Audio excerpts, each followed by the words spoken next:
Hai Sobat Api, berjumpa lagi di channel YouTube God All, God for All. Seperti yang sudah dijanjikan nih pada Basic Vertani kemarin, bahwa kita akan mempersiapkan satu video khusus mengenai APAP, yaitu alat pemadam api berat. Makanya pantengin terus acara ini, karena di akhir acara nanti juga bakal ada kuis. Untuk 3 orang pemenang nih, masing-masing mendapatkan APAR 1 kg dan masker scuba dari God All. Nah, tapi di sini saya tidak sendirian nih, sudah hadir bersama saya Bapak Iskandar selaku pengamat pemadam kebakaran Indonesia. Oke Pak Is, gimana kabarnya Pak? Baik, Leni. Dan saya harapkan buat Sobat Api juga dalam keadaan baik semuanya. Amin. Oke, mungkin banyak yang belum tahu nih Pak Is. Pak Is ini sudah berapa lama sih berkecimpung di dunia pemadam kebakaran ini? Lebih kurang 20 tahun. 20 Leni. tahun? Wow, cukup lama juga ya Pak. Tentunya sudah paham betul dengan seluk-beluk sistem pemadam kebakaran Indonesia ya Pak. Oke, mungkin untuk mempersingkat waktu kita bisa langsung saja ke tema ya Pak. Ini Oke, kita akan bicara soal APAP, yaitu alat pemadam api berat. Mungkin banyak yang belum tahu nih, APAP itu apa sih? Mungkin banyak masyarakat yang lebih familiar dengan APAR, yaitu alat pemadam api ringan, yaitu proteksi kebakaran untuk skala kecil, pencegah kebakaran skala besar. Nah, mungkin bisa dijelasin sedikit Pak, apa sih perbedaan APAP dengan APAR ini? APAP dengan APAR itu perbedaannya sesuai dengan namanya. Ya mungkin kalau kita bisa pahami bahwa APAR itu alat pemadam api ringan. Jadi untuk kebakaran-kebakaran skala kecil, yang kita bisa sebutkan juga alat pemadam api portable. Sedangkan APAP itu alat pemadam kebakaran yang lebih besar. Dan biasanya dia itu berukuran di atas 20 kilo sampai 100 kg. Ya, sehingga dengan seberat itu medianya, itu biasanya APAP ini dilengkapi dengan roda. Oh, roda. Ya, untuk mempermudah mobilitas si pengguna. Tentunya dengan media yang segitu besarnya, lebih besar dari APAR, tentu jangkauannya juga lebih luas ya Pak. Dia bisa mengcover kebakaran yang lebih besar lagi. Ya, kemampuan daya padamnya akan lebih besar. Oke. Nah, itu kan tadi mungkin juga sudah terlihat dari ukuran juga ya Pak. Dari kalau APAR 1 sampai 9 kg, untuk APAP sendiri 20 sampai 100 kg. Nah, biasanya nih tempat-tempat mana sih Pak yang biasanya membutuhkan adanya APAP ini sebagai proteksi kebakaran? APAP itu lebih tepat ditempatkan pada area-area yang mempunyai risiko kebakaran sangat tinggi. Oke, contohnya itu chemical storage misal, terus gudang bahan bakar. Kemudian kalau di industri furniture itu pada area finishing. Itu area-area yang ketika terjadi kebakaran itu berpotensi kebakarannya itu cepat membesar.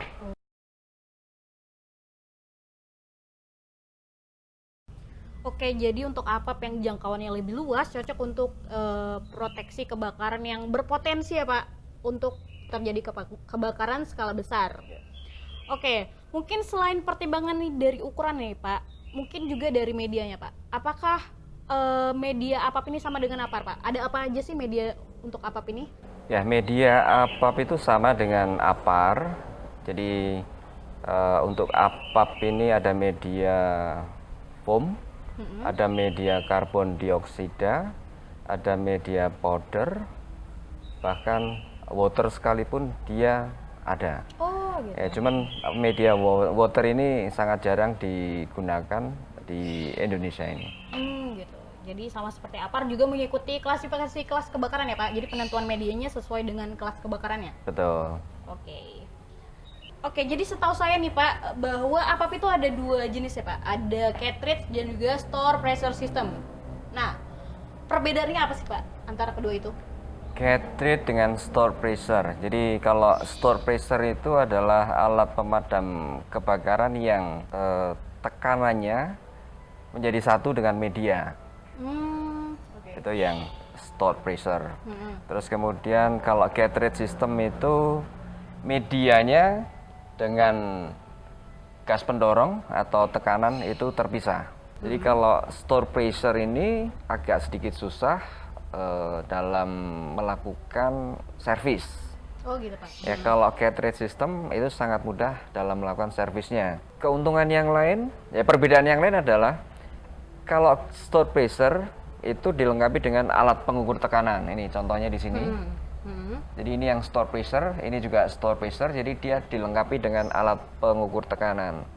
Nah, sedangkan cartridge system itu tidak ada alat pengukur tekanannya. Jadi gimana Pak caranya? Untuk mengetahui kondisi alat pemadam api ini siap pakai atau tidak, untuk store pressure sebenarnya kita dimudahkan yaitu dengan cara hanya melihat tekanan. Ya, ketika jarum penunjuknya ada di green sector, alat pemadam api ini siap untuk digunakan. Nah, untuk cartridge sendiri ini agak sedikit kesulitan. Untuk mengetahui bahwa alat pemadam api cartridge ini siap digunakan apa tidak, karena media cartridge system atau media alat pemadam api dengan cartridge system ini kita harus buka dulu cartridge-nya untuk mengetahui siap pakai atau tidak. Ketika alat pemadam api cartridge beratnya tidak berubah, berarti siap untuk digunakan. Jadi agak sedikit ribet memang. Untuk cartridge system. Tapi plusnya tadi dari cartridge? Nah, itu tadi plusnya daripada cartridge itu siapa saja bisa melakukan pengisian ulang ya tanpa harus memanggil ahlinya. Ya, karena media dengan gas pendorong ini terpisah.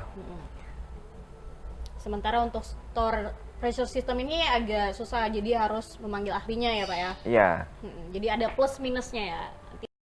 Kalau untuk Pak sendiri cenderung lebih memilih memakai cartridge atau store pressure system?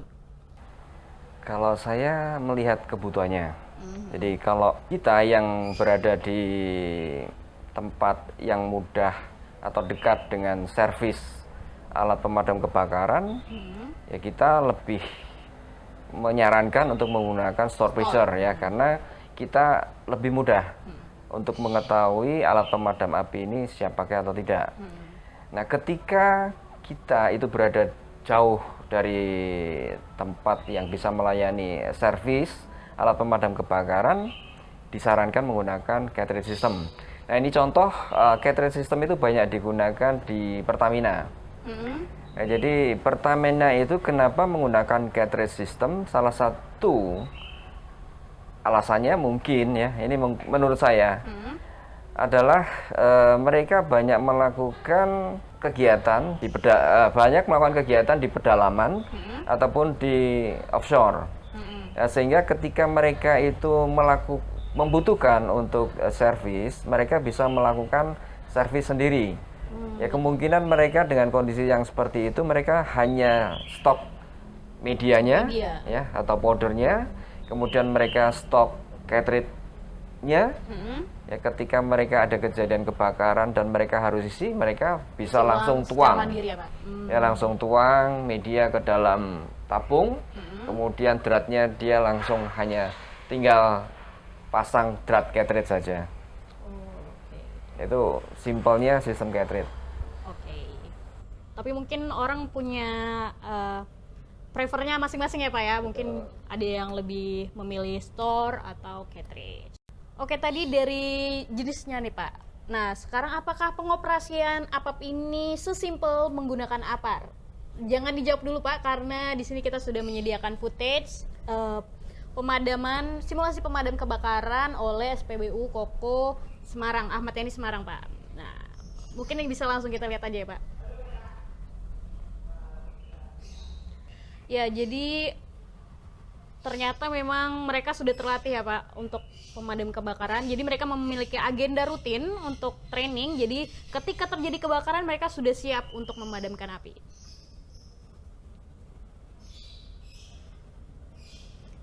Ini dengan menggunakan APAP 100 kg Pak.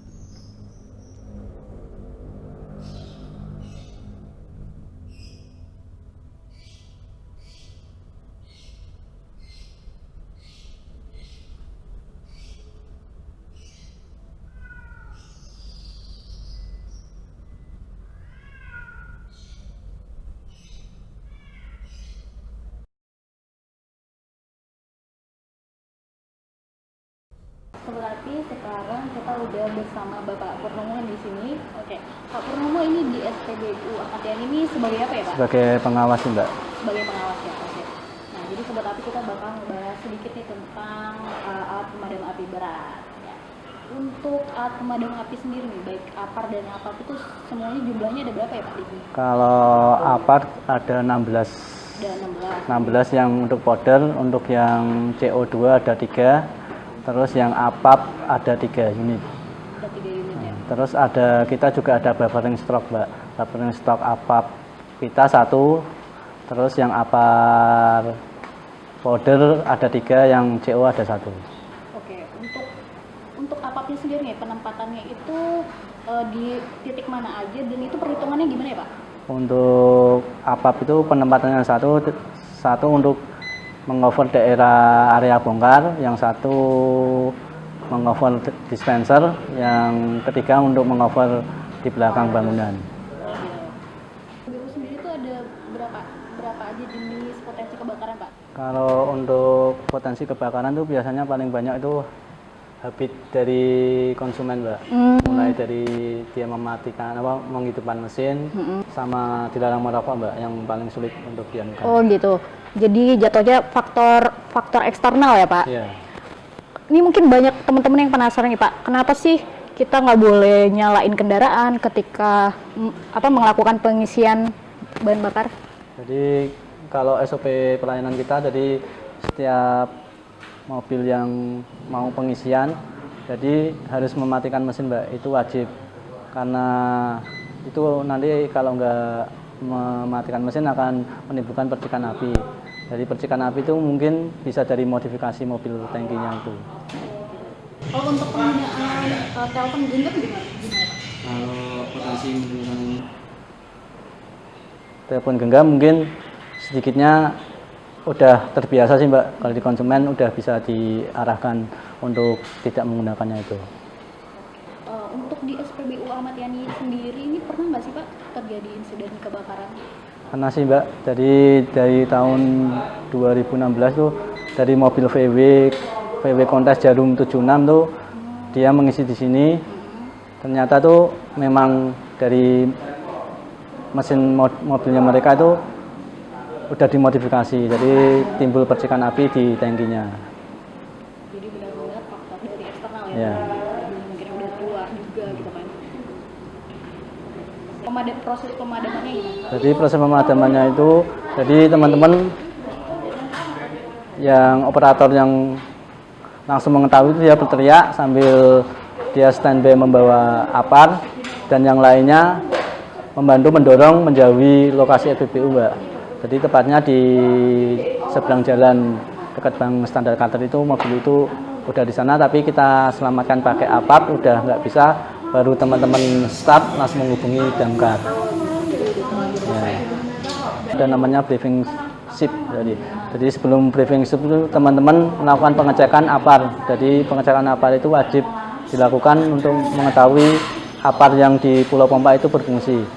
Jika memang itu segelnya rusak, nanti tim BBM akan segera memberitahu kepala SPBU baru ditindaklanjuti dan mengganti APAR itu dengan APAR buffering stock kita, APAR cadangan kita.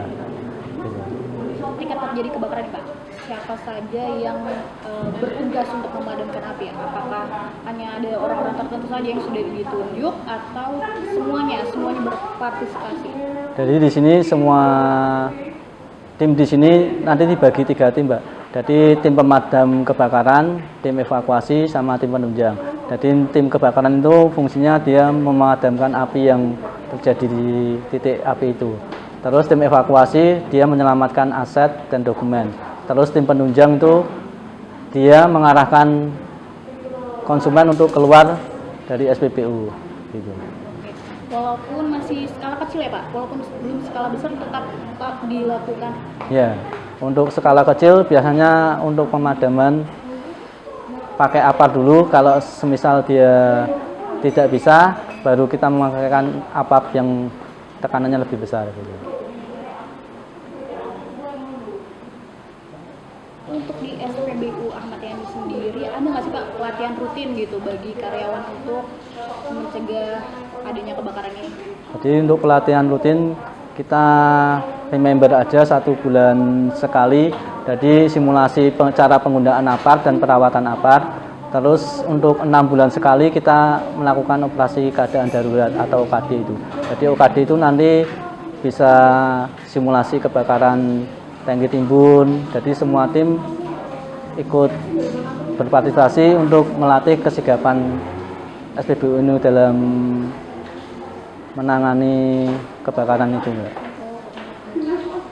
Untuk maintenance sendiri gimana Pak? Untuk alat pemadam api sendiri? Adakah dijadwalkan berapa bulan sekali misalnya, dan apa saja yang diperiksa gitu Pak? Jadi untuk pemeriksaan secara visual kita tiap hari, setiap pergantian shift kita cek secara visual. Untuk perawatannya, untuk mengetahui powder itu menggumpal atau tidak, biasanya seminggu sekali dilakukan pengocokan oleh operator. Untuk perawatan eksternal 6 bulan sekali dilakukan pengecekan, baru 2 tahun sekali penggantian powder yang ada di APAR itu, Mbak. Jadi cukup ketat ya Pak, jadi sesuai aturan juga. Jadi ketika terjadi kebakaran, alat pemadam api pasti bisa digunakan. Oke Pak Is, setelah menyaksikan cuplikan tadi simulasi pemadaman api dengan menggunakan APAP ya Pak oleh SPBU Koko Ahmad Yani Semarang, gimana nih tanggapan Pak Is tentang pengoperasian APAP oleh SPBU Ahmad Yani? Ya, seperti kita lihat bahwa mereka sudah sering melakukan latihan, ya sehingga mereka sudah nggak canggung lagi ketika ada kejadian kebakaran terjadi di area kerja mereka. Nah, memang sedikit berbeda dan membutuhkan skill juga bagaimana kita mengoperasionalkan alat pemadam api trolley unit atau APAP ya. Jadi memang tidak semudah dibandingkan dengan APAR ya. Jadi kita lihat bahwa mereka itu untuk melakukan atau mengoperasionalkan trolley unit itu ya mereka butuh 2-3 orang ya.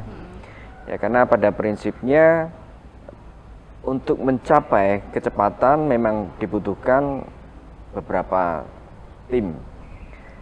Ya karena seperti tadi kita lihat bahwa yang pertama adalah bagaimana cara kita membawa APAP ini ke lokasi kebakaran. Jadi ada tekniknya sendiri. Ada tekniknya sendiri. Ya kita lihat tadi kan ya, ketika APAP itu berukuran 100 kilo ya, yang besarnya kita bisa lihat seperti itu, memang tidak mudah kalau kita nggak ngerti caranya. Ya, jadi ada teknik khusus yang mereka harus dapatkan, mereka harus punya bekal itu. Nah, ketika APAP ini sudah sampai di tempat kejadian kebakaran, ya kemudian ada tim yang lain yang sudah mempersiapkan untuk bisa narik selang itu ya untuk diarahkan ke lokasi kebakaran. Nah, kemudian setelah mereka itu siap atau mereka siap mengarahkan selang ke area kebakaran, ya maka kita lihat bahwa tadi ada tim lain yang siap untuk membuka keran yang ada di tabung ya. Gas pendorongnya sudah dibuka. Nah, kalau sudah posisi seperti itu, tinggal orang yang ada di depan atau orang yang mengarahkan ke sumber api itu membuka nozzle yang ada pada selang. Jadi pengoperasian APAP juga ada teknik-tekniknya sendiri, bahkan untuk penempatannya juga ya Pak, ada tekniknya sendiri ya Pak untuk memudahkan mobilitas. Iya, betul. Jadi bagaimana kita cara menempatkan trolley unit ini itu juga harus diperhatikan. Ya karena ketika kita salah menempatkan, kita akan kerepotan dalam mengeksekusi sebuah kebakaran. Oke, jadi yang tepat itu seperti apa sih Pak penempatannya? Penempatan yang tepat ya, jadi ya mungkin kebanyakan orang menempatkan atau meletakkan alat pemadam api trolley unit ini dengan posisi seperti ini.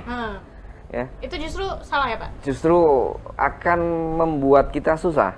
Jadi penempatan yang seperti ini, kalau pada umumnya orang menempatkan alat pemadam api trolley unit ini begini. Ya kalau menempatkan begini, kita ada satu step yang sebenarnya harus lakukan ketika ada kejadian kebakaran. Ini, Kak Leni ya. Jadi ketika kita menempatkan seperti ini, memang estetikanya lebih bagus begini. Ya. Tetapi secara fungsi ini akan sedikit menyusahkan ketika ada kebakaran. Jadi kita harus membalikkan ini dulu. Nah, kan ini kita akan kesulitan ini. Ya, kita harus begini. Ya, baru kita balikkan dulu. Ya. Baru kita arahkan ke lokasi kebakaran. Tentunya memperlambat mobilnya, Pak. Sedikit memperlambat. Sedikit memperlambat. Ya, sedikit memperlambat itu berpengaruh besar terhadap perluasan kebakaran. Jadi ada baiknya Idealnya menempatkan alat pemadam api trolley unit ini seperti ini. Jadi ketika ada kejadian kebakaran, ya kita bisa langsung bereaksi dengan cara ya agar kita cepat untuk menggerakkan, yaitu kita dengan menekan bagian apa ini ya, as rodanya. Kita tekan sehingga kita mudah ngungkitnya, ya kemudian kita bisa langsung bawa ke titik api. dengan mudah kita akan bisa menuju ke lokasi kebakaran. Oke Pak, tadi juga kita kan sudah menyaksikan cuplikan wawancara dengan Korlap ya. Pengen minum dulu. Oke.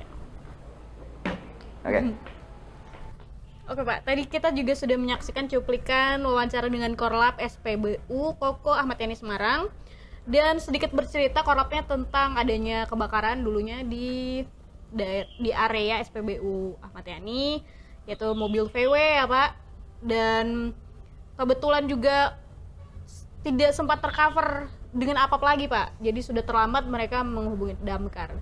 Jadi sebenarnya gimana sih Pak? Kan kita sudah ada proteksi kebakaran nih. Gimana tahap-tahapnya sih ketika terjadi kebakaran kita bisa dengan cepat menindaklanjuti sehingga tidak akan terjadi telat untuk memadamkan atau APAP sudah tidak bisa lagi mengcover kebakaran. Itu seperti apa sih Pak? Mungkin bisa dijelaskan lebih rinci bagaimana tahap-tahap untuk menangani kebakaran.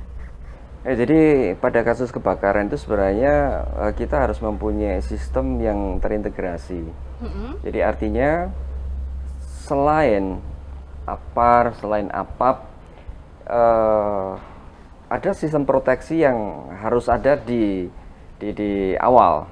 Jadi istilahnya adalah sistem penghindar kebakaran atau istilah umumnya fire alarm. Fire alarm. Ini sebenarnya sangat membantu kita ketika akan terjadi kebakaran. Misalkan di sistem fire alarm itu mempunyai sistem deteksi, yaitu yang namanya flame detector. Flame detector. Ya, flame detector ini mampu mendeteksi Adanya sebelum kebakaran. Jadi ketika ada percikan api, flame detector ini sudah mampu mendeteksi. Ya, ketika terdeteksi maka akan muncul alarm. Ya, sehingga ketika kebakaran belum membesar itu kita sudah dikasih tahu. Ini untuk yang flame detector. Ada juga detektor yang menggunakan sistem deteksi asap. Nah, jadi ketika ya itu namanya smoke detector. Jadi ketika ada asap maka detektor akan memberikan sinyal kepada kita melalui MCFA yang kemudian akan terhubung dengan alarm bell, sehingga kita akan ternotifikasi ketika ada asap. Jadi kita bisa dengan cepat. Ya, sehingga kita bisa dengan cepat untuk mengeksekusi kebakaran. Ada juga sistem detektor dengan menggunakan heat detector. Jadi fungsinya dia melakukan penginderaan panas. Jadi ketika panas itu sudah mencapai 68 derajat ya. Ini pada umumnya orang menggunakan yang 68 derajat. Ya, walaupun ada suhu yang lebih tinggi untuk pendeteksinya. Oke, jadi bisa terintegrasi dengan sistem fire alarm ya Pak. Itu juga ada jenis-jenisnya. Setelah adanya notifikasi dari alarm bell nih Pak, apa yang harus kita lakukan langkah-langkahnya? Oke, pada prinsipnya memang satu perusahaan itu harus membentuk satu organisasi tanggap darurat terlebih dahulu. Jadi supaya mereka atau tim ini mempunyai tugas masing-masing ya. Jadi ketika ada alarm berbunyi, ya tentunya mereka punya tim yang harus melaporkan dengan segera ke dinas kebakaran dan paralel dengan melaporkan ke damkar, tim yang lain bergerak menuju ke lokasi kebakaran untuk mengeksekusi kejadian kebakaran itu. Nah, sehingga ketika mereka itu gagal, sudah ada support dari dinas kebakaran. Oke. Jadi menghubungi damkar itu tetap harus di awal ya Pak. Walaupun misalnya kita memperkirakan ini kita sanggup nih mengcovernya dengan apar atau apap, tapi kita tetap harus telepon damkar ya Pak. Iya, idealnya begitu. Jadi sekecil apapun kebakaran yang kita lihat ya, itu lebih baik kita segera menghubungi damkar terlebih dahulu. Ya, lepas nanti kita bisa memadamkannya ya, itu nggak ada masalah. Jadi sehingga ketika kita itu tidak mampu memadamkan dan api tidak terkendali, damkar itu sudah dekat dengan kita. Oke, tadi kan kita sudah menyaksikan pemadaman dengan SPBU Ahmad Yani ya Pak, dan mereka menggunakan fire brigade team ya Pak. Nah, bagaimana jika di satu area itu hanya ada satu petugas jaga Pak? Apakah bisa mengoperasikan APAP ini dengan hanya 1 atau 2 orang saja Pak? Ya, sangat bisa kalau kondisi itu kita harus lakukan ya. Jadi kita bisa melakukan dengan cara yang pertama adalah kita harus membawa sendiri. Setelah itu kita harus berhenti pada jarak idealnya adalah 5 meter ya, karena selang daripada troli unit ini mempunyai panjang sekitar lebih kurang 2 meter, sedangkan jarak efektifnya adalah 3 meter. Pak, berhubung sudah ada APAP nih di sini, bagaimana kalau kita praktekin saja langsung ya Pak, pemadaman dengan menggunakan APAP oleh hanya 1 petugas saja. Bisa Pak? Oke, kita akan ilustrasikan bagaimana cara kita menggunakan alat pemadam api troli unit hanya dengan 1 orang. Jadi yang pertama, kita harus memposisikan diri pada jarak 5 meter dari tempat kejadian kebakaran. Ya, kenapa? Ya, karena selang ini mempunyai panjang 2,5 meter ya. Terus kemudian nanti dia mempunyai daya pancarnya bisa sampai 3 meter efektif ya. Nah, ketika kita sudah sampai pada posisi 5 meter dari lokasi kebakaran, langkah yang pertama kita bisa buka dulu kerannya. Ya, keran ini kita buka. Ya, dengan kita buka keran ini jangan khawatir, dia tidak akan langsung nyembur. Ya, setelah ini kita buka tidak akan langsung nyembur karena dia masih punya katup di sini. Ada tuasnya. Nah, sehingga ketika kita sudah membuka keran tabung utama, ya maka kita tinggal mengarahkan dan memadamkannya.